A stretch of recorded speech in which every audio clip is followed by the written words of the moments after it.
Well, are you curious about how other people in Wisconsin are voting on Election Day? Well, a new company plans to show you minute by minute what's going on in America's key battleground states. But as Courtney Garris discovered, some political experts are advising caution. Courtney.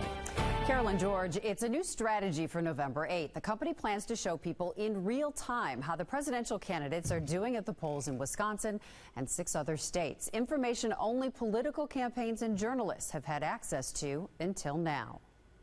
NBC News is projecting this race at this point as too close to call. These days, most news organizations take the cautious approach on Election Day. They don't project a winner. It is 7:30 on the East Coast, and polls are closing in West Virginia, in North Carolina, and in Ohio. Until polls in that state have closed. But what if you could track how the candidates are doing in real time all day long? This is something that we've been working on for the better part of a year now. Andrew Dreschler is president of Haystack in Washington, D.C. His company has been making Election Day projections for political campaigns for more than a decade.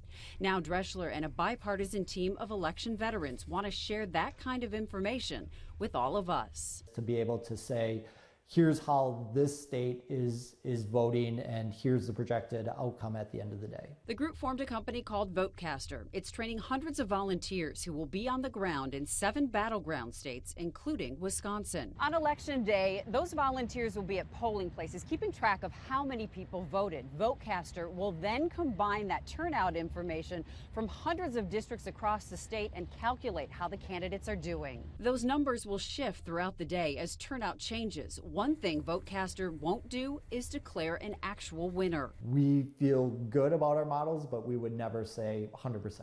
Dreschler believes there's a demand for this from the public, and the voters we talked to say they're interested. I think that would be cool. Yeah. You'd want to see that? Yeah. But will this play-by-play on Election Day affect the vote? So what happens if you're seeing numbers that reflect a clear winner and you haven't voted yet? Would you still go to the polls? I would. For me, I think it's important to always voice my opinion. Would you still go to the polls?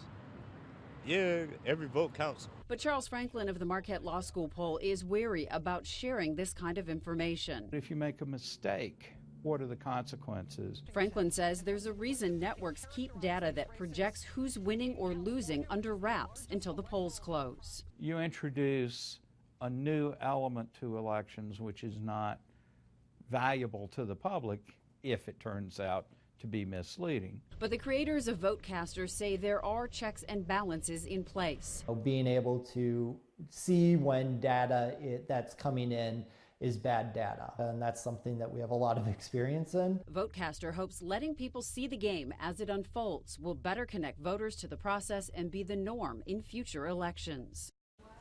And Votcastr will be interviewing 10,000 voters in each battleground state before Election Day. That survey, along with turnout numbers and early and absentee votes, will all be used in its projections. Just to clarify, Votcastr will not know who people vote for. Okay, what about costs? Who's paying for all of this, Courtney? That's always the question, isn't it? It's mostly private money, and this is an expensive project. Estimated cost is in the millions, but the idea here is all this information Votcastr collects will help in future elections.